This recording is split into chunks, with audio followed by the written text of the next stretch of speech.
3, 2, 1. Hello everybody, it's another episode of the Banhammer Podcast, and you're with myself, Hush, and I'm with Levi once again. Now, this episode is it's going to be all about, well, not all about, we've got extra things to talk about, but the sort of main theme this time is about sort of dream sequels to a few games that we'd love to see on a personal level that we might have not seen for a while. We're not too sure whether there's ever going to be any again, or maybe there will be, but it's just a matter of time. But some I'm sure a lot of you out there can think of similar games, some that have just been left for dead, and we'd love to see them again. But that's going to be a little bit later on. We're going to start off by just kind of going over a bit of what we've both been up to, what's new recently. So, Levi, what's kind of good with you? Well, I'd say what's bad with me is I came back from being on holiday, which sucks because where we are is England, and if you're English or you know anything about Great Britain, you know about the weather. It rains, and not only does it rain, it pours, and when it's finished raining, if you're unlucky, it'll snow. We get on average 2 days of summer, and the rest is cloud, rain, and snow. And just general greyness. Yeah, welcome to Britain. Although having said stay. that, you know what, I must say today, in particular, was a very good day, and I've heard that this weekend is supposed to be amazing. So, although a few weeks ago, I'm pretty sure we had about 3 seasons in a day. We had snow, rain, and amazing sun. Was it in May or was it in March? I know in March we went sun, snow, rain in the span of 3 days. But anyway, enough on the weather in England. I've just got back from the Turkey. Right, so you probably haven't been playing much gaming-wise anyway, because you were away for, I took a break from the games for a good old 11 days, and I was happy. I was swimming. I actually saw some dolphins, wild dolphins in the sea when I was on a boat trip, and it was absolutely stunning. I'd never seen dolphins actually in the wild. I'd seen them in places like Sea Life and stuff. Wild, really? And I was like, ooh. And then we went to some natural hot springs. Also great stuff. But yeah, Turkey was fantastic. But got back to England, did English stuff, had some good weather, and but recently getting back to gaming, I got gifted a game. I didn't actually pick this one up myself. Someone gifted it me. It wasn't a Steam gift though. It was a friend already had the game on Humble Bundle, and he just passed me the code over. And it was the cool. Mad Max game. Have you seen the new Mad Max film? Do you know what? I've not seen that yet. It's been many years since I've seen the original ones. I can't even remember if I've seen them both. I've not actually seen the original Tina ones. Turner's in one of them. Oh God, I think it's the Thunderdome one. But yeah, I've heard when the new one came out, I've heard a lot of good things about it. I don't know. I actually ended up. I got the game and I played a bit of the game, and in the beginning I loved it.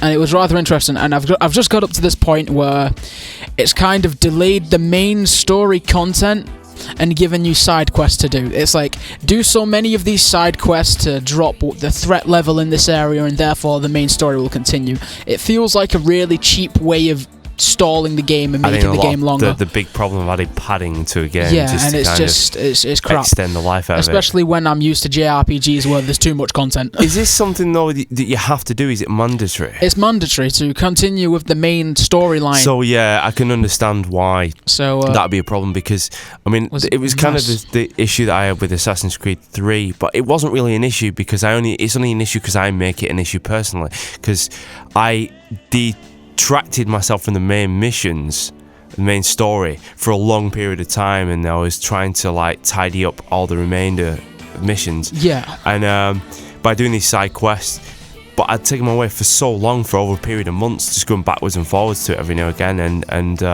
it's like you start to forget what's going on, and that's the big problem. Definitely. But the thing with the Mad Max thing is it kind of I got to that point and I was like, it was something like 2 o'clock in the morning, I was like, you're taking the piss.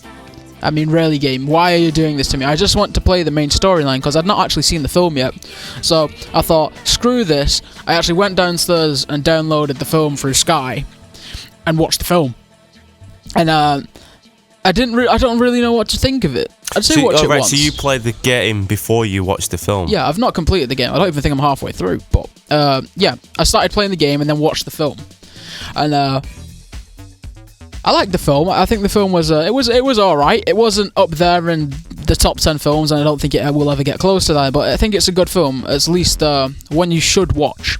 Right. I mean, I've not spoke to many people about it, but from generally people who have mentioned it and things that I might have read, it's been a while. It's like since I've looked anything on it, but it seemed to have, like, the film itself seemed to have quite a bit of a positive feedback towards it in general. The game from Romok, the people on the forum that I used, they were giving it a lot of praise, but I think it sort of started dwindling after a bit. So it's like one that started quite good, and then I don't know. The combat, the vehicle combat, is absolutely stunning. It's one of the best vehicle combat systems I've seen in a game. Really?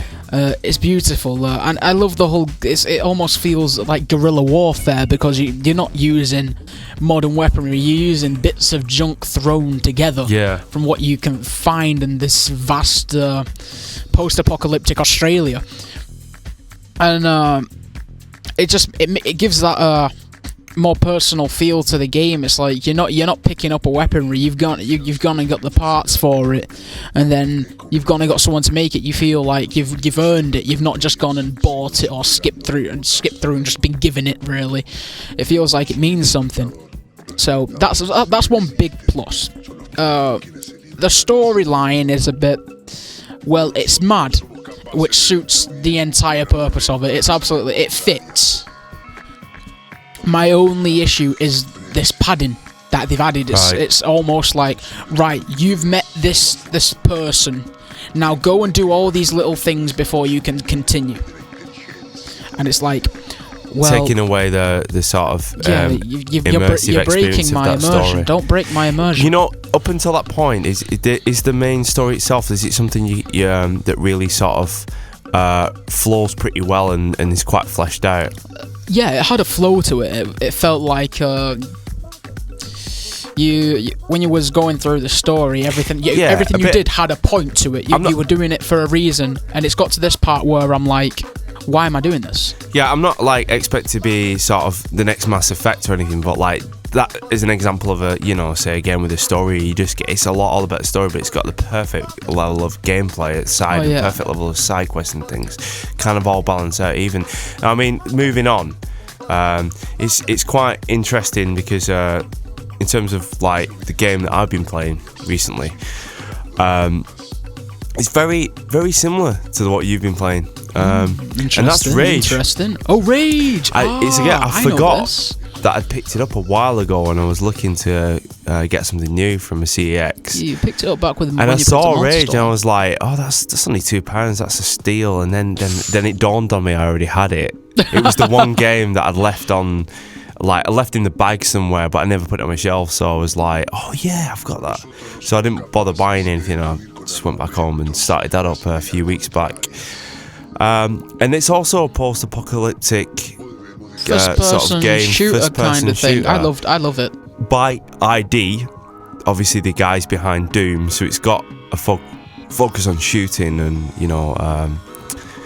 continuous waves of enemies, that sort of thing. Yeah, but I'm pretty sure played that? I'm pretty sure Rage has more of a story to it than Doom does.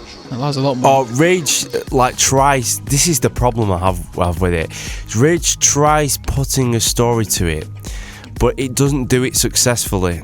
It's not that great anyway. It's about a guy that's. I mean, I've not gone through the whole thing yet, but it seems like from either another planet or another time, and I think it's another time because he's been cryogenically frozen from the past, and he's come through into the post-apocalyptic future. It's like the whole wasteland thing, very like Mad Max. Graphics are really great, but I'll get to it in a minute. No, it's not. It's not? It's not Borderlands. Ooh. So it's and he comes back and he gets some aid, and then you just start doing favours for people, but you've got to avoid the state. The state are after you because you were part of a different time, and you have some enhancements and things like that, and you're a threat, and you're not supposed to be alive, so the state is after you. But the people, you know, they help you because you start helping them, and it just becomes a bunch of side quests, fetch quests, and they become the area is very static and lifeless at times. You know, people, you know, nothing much happens. It doesn't feel alive, but in terms of gameplay, like, there is a good element to it in terms of the way it controls, and as a first-person game, it is really cool. You know, you got your meaty weapons that you fire, like your shotgun and your machine guns and that sort of thing. Your general pistol. They split up into different kinds of ammo that you can use. You can switch between them. You know, you've actually got, it's quite cool. You got a pistol. You got like fat mamas, which are these like bullets that like give more damage. And then there's a certain, I think it's a pistol, certain bullet that is actually the equivalent of multiple bullets. Like from a scatter each one. shot. So yeah. But when you fire it, it actually makes a sound of like as though several people have shot pretty much at the same time, but slightly out. You know, when you fire, and it's kind of quite cool. There's like a wing blade as well, so you use other items as well. You'll fire a wing blade is a bit like a boomerang. Yeah. But it's like the 3-way one, and it comes back to you. But if it hits something, you use it up and it breaks. But you can take enemies in one go and things like that. Remote control AC car with bombs on. Yep. I've used that before. Yeah, that sort of thing. RCXD. In terms of graphics and like gameplay in that sense, it works really well. But it's just it'd be better. What makes Doom great is the fact that it's just a bunch of pure levels with no storyline. It focuses on that one thing. And I always thought that if they'd set that game up as, say, like similar way to say the way Dark Souls is, it focuses just purely on levels. Yeah, on levels, or you know, you get the roguelikes with the stages. I always imagine, like, what about a game, modern first person game with decent graphics, atmosphere, but it's just like a big chamber of stages, and you've got to go through. A bit like what always comes into my mind is that you probably don't know this actually. I don't think it's called Legend of Grimrock. It was a game based on Dungeon Master. Is it Dungeon Master? Dungeons and Dragons? Dungeon Master, I think. An old Atari ST game where you're in like lots of different stages, and you've got to make your way down the levels. Yeah. But instead of being like an RPG like that, being a Doom type game, so you do that and then you get into the next one, you're making your way deeper into the chasms and that sort of thing. But it's not an RPG, it's a first person game. That sort of thing, and then it takes away all the side faff and stuff, and the shitty side quests that you get. They get boring. But the only other thing they've tried combining with it is, and funnily enough, I got the game not that long ago, so I can kind of make a very close relationship between the two. Is it's got the it's funny you mention vehicles, because it's got the vehicles thing in it where you do a lot of races and things like that. Yeah. In these kind of post-apocalyptic Mad Max style vehicles, you know, with that sort of scrap look to them. But it's taken from inspiration from MotorStorm, which is another game I've got. It looks very like the original MotorStorm that you can see. You can get upgrades and stuff, so that becomes a part of it where you do the initial mandatory battle races, and they're actually cheap ways to be able to win them, you know, anyway, but then you can start doing the extra ones and stuff. But yeah, that's that anyway. That's I don't want to go too much into that. We're on a time schedule, unfortunately. But yeah, that sounds like it sounds interesting, the whole vehicle thing, because I know in Mad Max you have it, like the premises of it is you're building a car from scratch. Yeah. You start off and your car's destroyed and you're in the wasteland, and then it goes on, you build a car. But that's the story to that anyway. So go on then. In terms of the Let's Plays. Yeah, we had ideas for the Let's Plays, but we've had a few issues. What I'm going to do, we're going to go straight onto, because time's going on, we're going to go straight onto the heart and the meat of this, the podcast, and which is all about dream sequels. Okay then. Just because of the time and stuff. What we've done is we've decided to. Have you got three games? Oh yeah, I've got 4. Right, okay. So I've created a list of games that I thought I'd love to see some sequels a while ago. This was like a couple of months ago, and I found it again earlier in the week, and I thought, do you know what? We'll do this one. We'll talk about these games, but I know how easy it is, just like you've just heard, to talk about even just a single game can go on like 10 minutes for a game or something. So, and even this is probably a bit generous. I've picked 3 games that I've played in the past that I sort of I value, and if I heard that there was a sequel of these due out in the near future, it would pique my interest, you know. Not that this is always a good thing, you know, because it's, you know, it doesn't always work out. And in fact, one of these games does have a sequel that I've not played, but I've kind of pushed it to one side because it's got a bad reputation. I mean, yeah, I'll push it towards you. I'll start with you. Like, what game do you want to begin with? Well, for me, it's like I want to see the games in my childhood like be reinvented. One of the big ones for me was Jak and Daxter. Jak and Daxter, right? Okay. I absolutely it's not a game that I loved. I've still series. Played yet. It was a game that I wanted to try out, and that's started on the PS2. It started on the PlayStation 2 with Jak and Daxter, the precursor. I think it's the precursor Chronicles, or the precursor something. And you start as a boy named Jak and his friend Daxter, and you go through that game. And then it leads on to Jak 2, and it leads on to Jak 3, and Jak 2 being the hardest one of the lot. I struggled like hell through that game. There were certain bosses that I hadn't. To be honest, I was only 9 at the time, but there were certain bosses that were just a nightmare for me. Yeah, I think I do remember you saying we kind of mentioned this once before. Yeah, I do. Yeah. Lord, I love them games, and they've tried and tried. They've made new games. I know they made spin-offs like Daxter, where you just play as Daxter. Jak X Combat Racing which was like the racer for Jak. Like, you have Mario Kart and you have Crash Team Racing. It was like the Jak version of it. And then they started doing they released a new game on PlayStation Portable. Right, okay. But it just didn't seem to capture the essence of what was Jak and Daxter to me. Right. Because the original trilogy, it was you went from being this boy to being this man who's had his morals changed. He's been changed as a person, and I grew up alongside this character. Yeah. And his story was great, and it seems that in this the Portable game, that story wasn't there. You journeyed to the end of the world, and it was just save the world kind of thing, and it bored me, because that's not what Jak's about. A spin-off? What's it called, that one? I can't remember for the life of me, but it's not. I don't think it's a spin-off. I think it was just another game in the series. Because I'm not that familiar with them. I do know of the 3 main ones that came out on the PS2, but not of any others, like newer ones.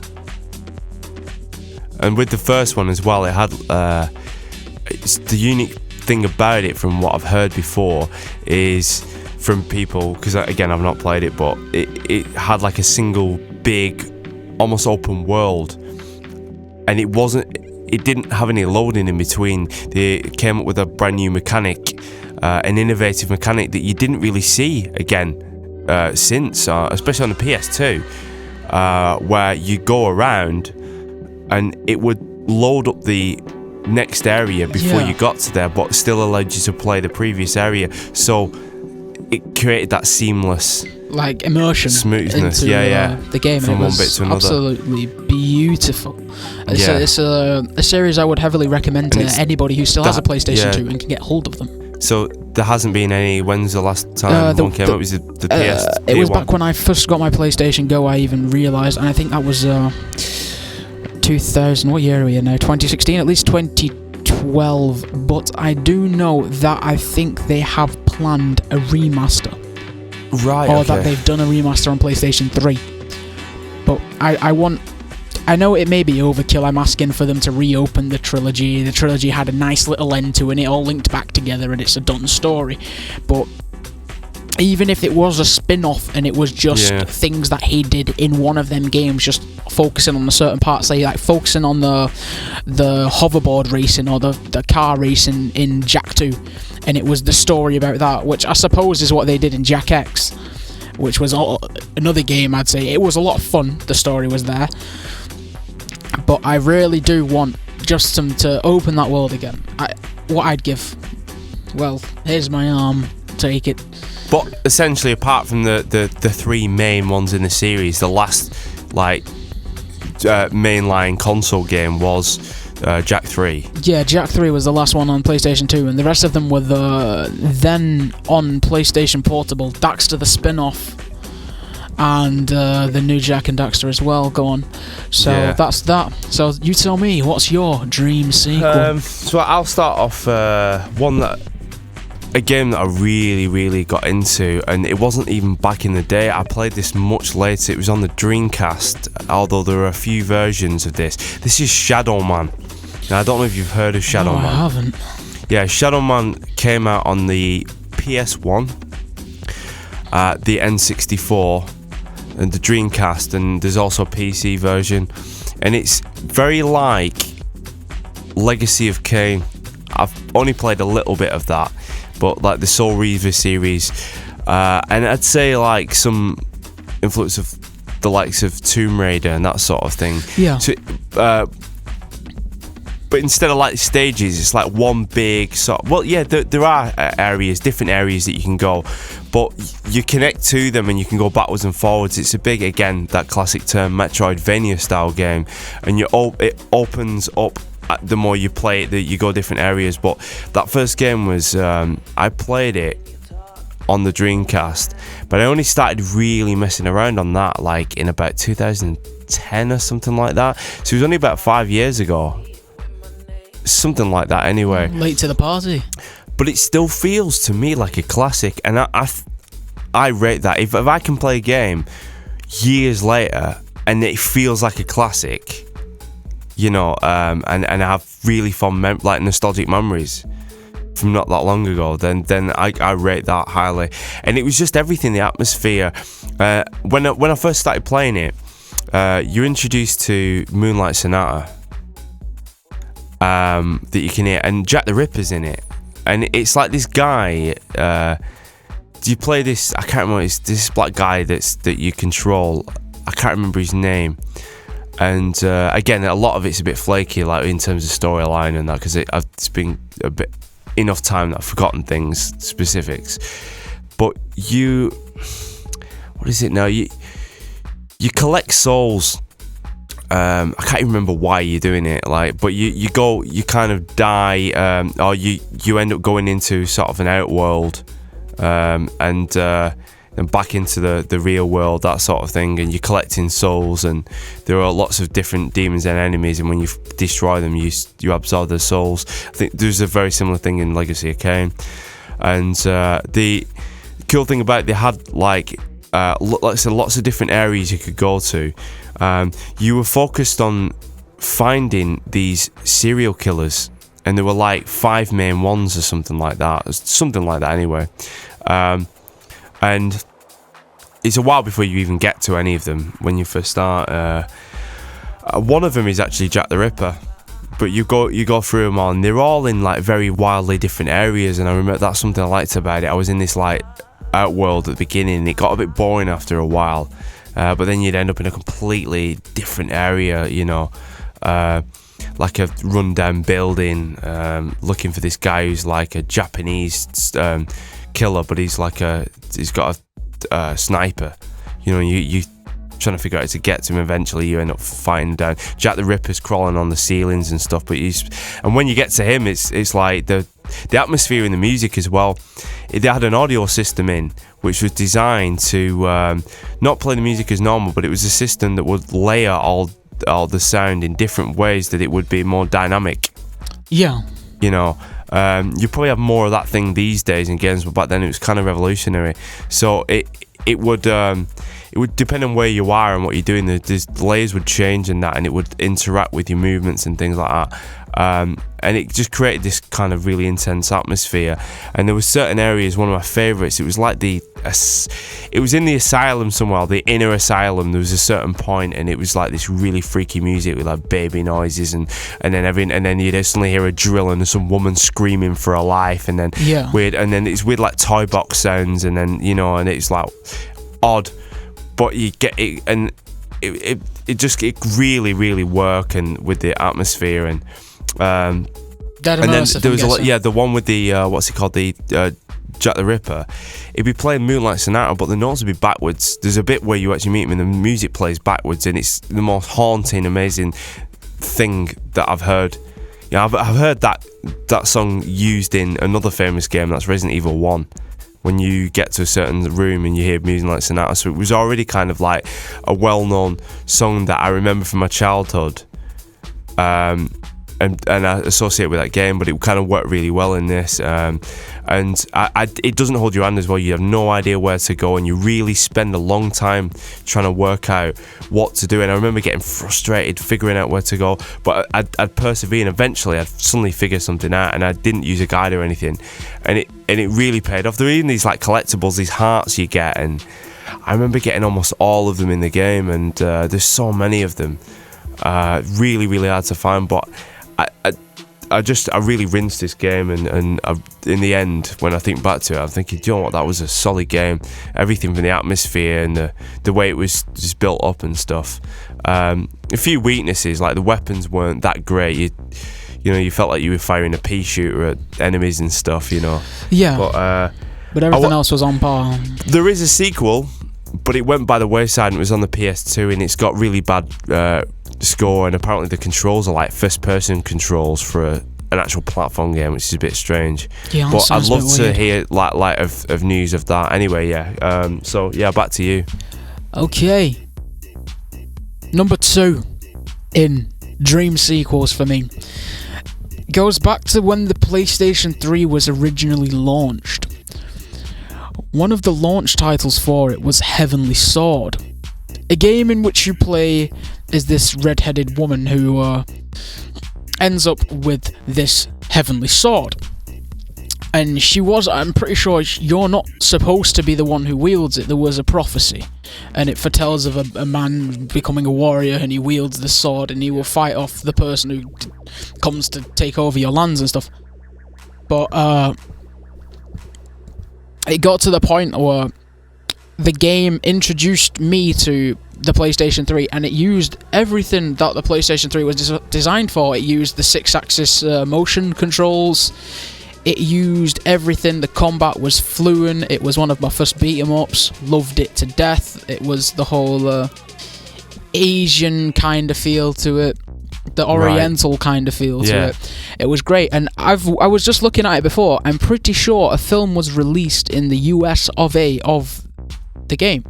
It was based off the game in 2014. I've seen that. It's PS2 game, isn't it? PS3. PlayStation 3. Heavenly Sword. Heavenly 2007. Sword. All right, I'm thinking of something else. I have heard of the PS3 game. Yeah, there is something else. But yeah, you play as this woman called Nariko, and she's a warrior, and you have to stop this king from taking over. And the way it was done, it was a beat 'em up. So you don't expect the most. I don't expect my in-depth Final Fantasy X tear-dropping endings. Yeah. Not of a beat 'em up, but it was just all that. It felt complete. The music fit the game. Everything fit well and gelled together fantastically. Is it quite like is it a fluid? When it's you say beat 'em up, it's quite fluid. It's fluid. It was like water. You were like water play. You could, if you knew what you were doing, the flow of the game was perfect. It wasn't extremely fast like Bayonetta. I was gonna say, because I was gonna compare it to likes of sort of Devil May Cry, Bayonetta. DMC will always hold a special place in my heart. Darksiders is too simple.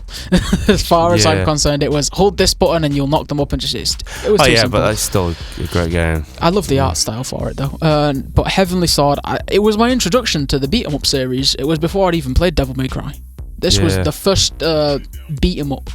In terms of the like, cause it's funny you mentioned about Darksiders. What made that really good for me was the Metroidvania feel to it. You get different abilities. Yeah. In terms of Heavenly Sword, how does that work? Is it just stages, or is it areas? Do you actually get abilities and Metroidvania style? It's more of an area. You do discover this sword has different powers to it, and you discover ways of using it. So there's no levels. It's just it gets bigger and opens. God, up. I'm going back like a good 5 years. I'm trying to think. And like I was with well, Shadowman. actually, it's 9 years now. Yeah. 9 years. 2016. We're in 2007. It was released. Yeah. Oh, really. Jesus Christ, that's half my age. Whoa. That's half my bloody age. But when I was 2007. It's like it only feels like 5 minutes. I'm only a kid. It's like half my age. Jesus Christ. But it was very like the stages felt very fluid when you had a purpose to be where you are. It wasn't like you stumbled upon something. You was steadily progressing towards this end goal. And it was a goal. You had a clear view of what you were going out to do. It wasn't more of this, I came here, this happened, and I've spoken to this person and now she's telling me to go here. It was you knew what you set out to do from the beginning. Everyone else just aided you in your journey. Yeah. It wasn't like, you need to go do this kind of thing from someone. But I really loved the game. I can't remember much of it. And that's not, who's it by, first of all? Do you know? Ninja... Do you know? Is it Ninja Studio or something? Ninja Team? It's Ninja something. Hang on. I mentioned them because there was something else I was going to talk about in the show today. Ninja Theory. Oh, Ninja Theory. Developed by Ninja Theory. Exclusive for PlayStation 3. The game was released September 12th, 2007. Yeah, there's Team Ninja, I was thinking. They did Ninja Gaiden. A series I never managed to get into. Have you played it? I've played a few of them, and is it the one where you play as a character known as Ryu Hayabusa or something like that? To be honest, I've not actually played any of them before, and from what I know, they're kind of much more like your Devil May Cry, Bayonetta style beat 'em ups. Yeah, they are. Like ruthlessly refined but ruthlessly difficult at the same time. Oh, it's difficult. That game's difficult. I played Ninja Gaiden and Lord, I hated it. It was hard.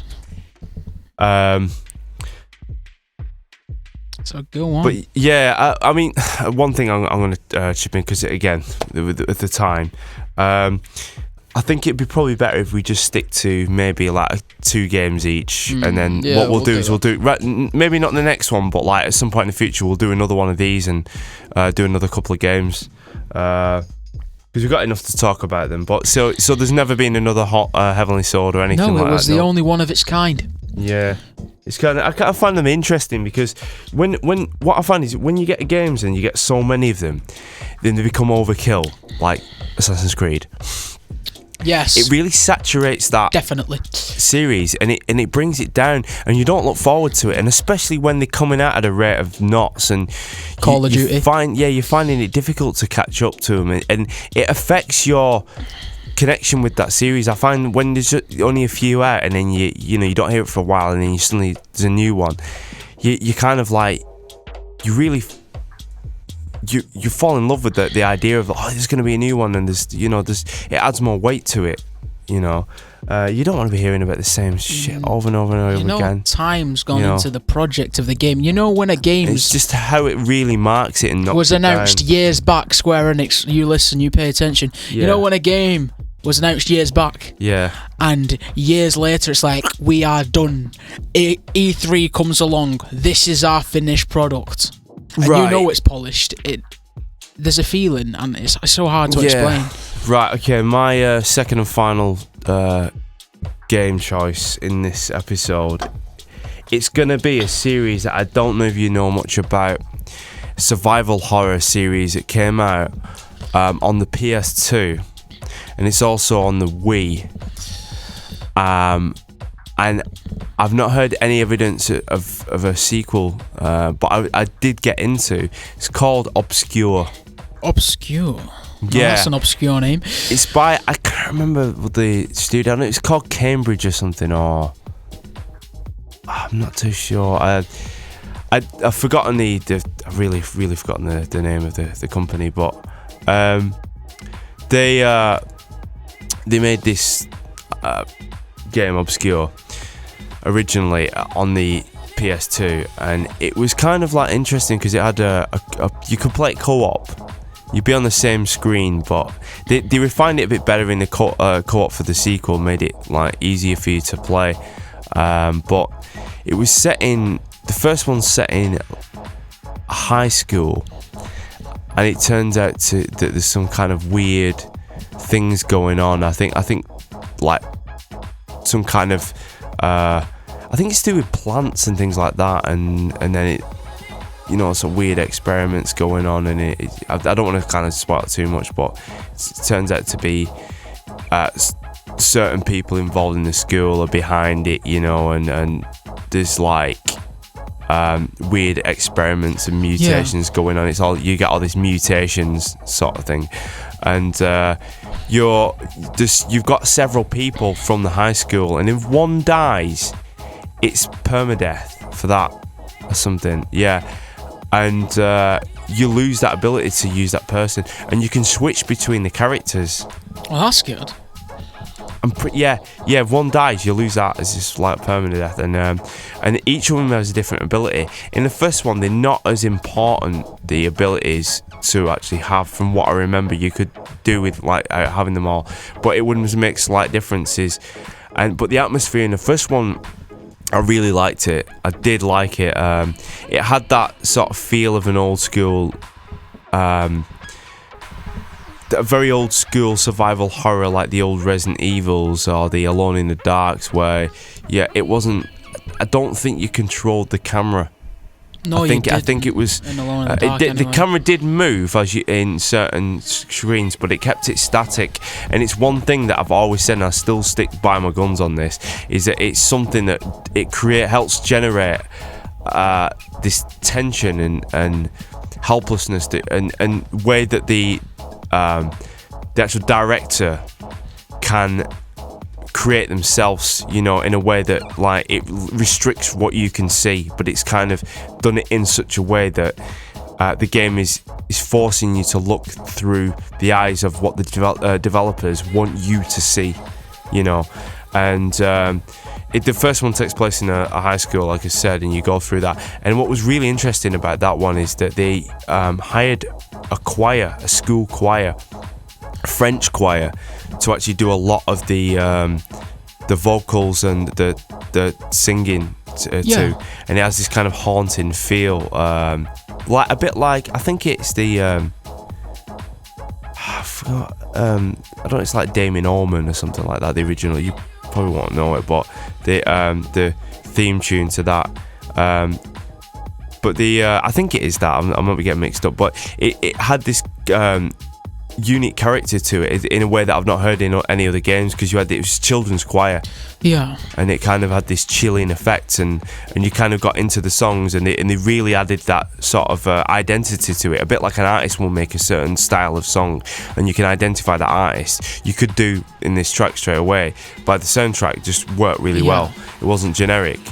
Something different. Exactly, and it really translated well. The sequel came out, Aftermath, and that brought them into the future, when they'd split up a bit, and there's some new characters, but some of the old ones, and then some of the previous ones ended up coming into it later on. They upped the graphics. You could move the camera around in different angles and stuff, but it was kind of set in university, high school, like the beyond high school, and the sort of uni stage, like 18 and stuff, after they finished the initial. It might be something like that, school and then into college, whatever,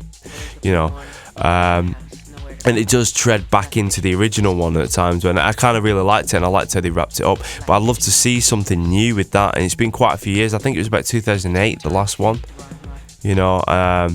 but I'd love to see something with that, a third one of those. Back to you. Survival horrors, man. I never bothered with them. Last one with you. I played Alone in the Dark on what's it called?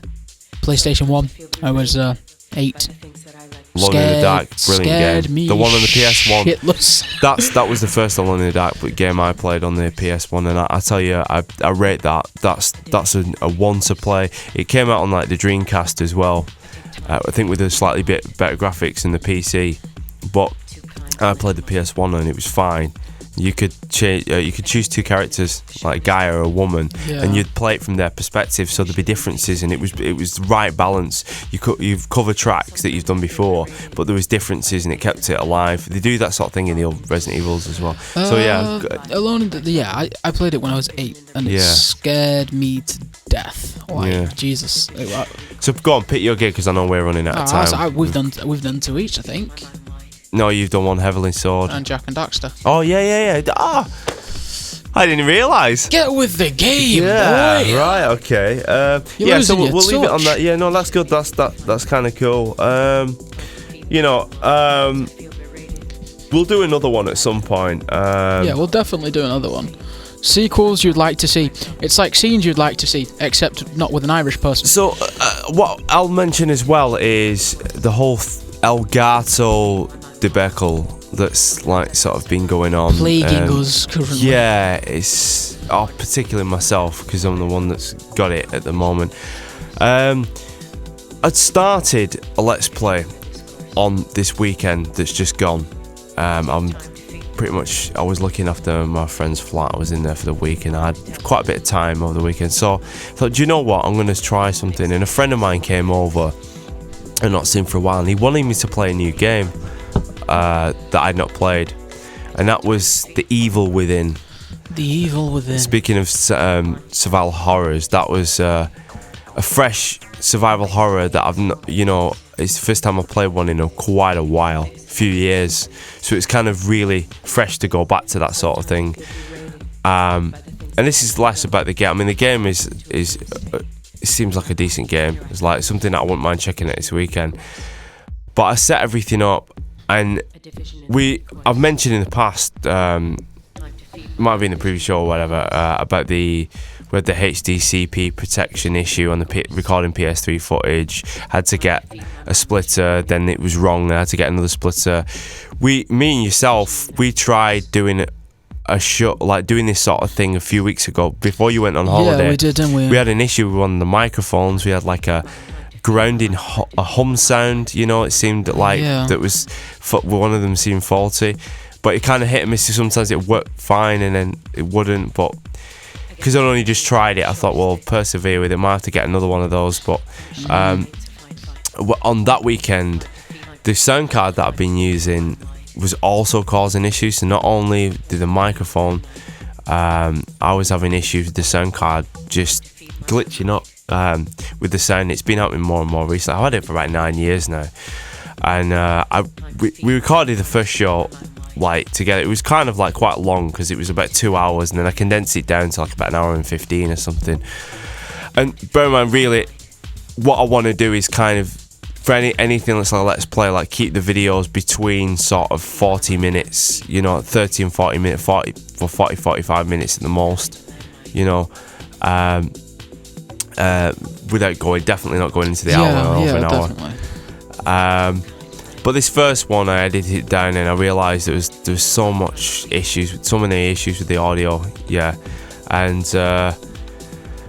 in the end, like I went back and I tried doing more. I must have done about 8 parts as well, so I was just going through it. It was kind of an interesting experience trying to talk while doing, playing a game. It's something I've not done before, but I kind of got into it after a while.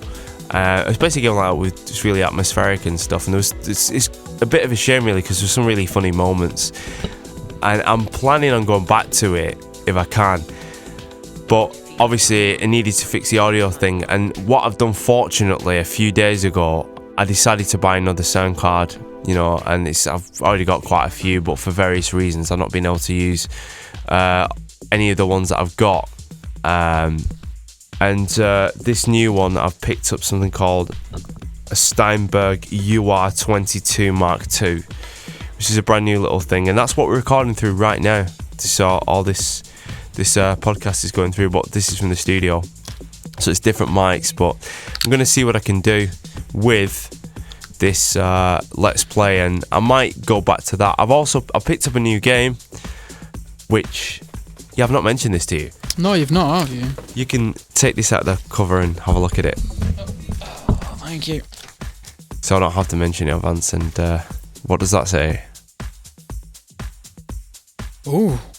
Resident Evil Revelations. Resident Evil. It's about time I returned to that game. And I've not played a Resident Evil since Code Veronica. And that is an old game. And before then, it was Resident Evil 3. I've not played 4, I've not played 5, I've not played 6.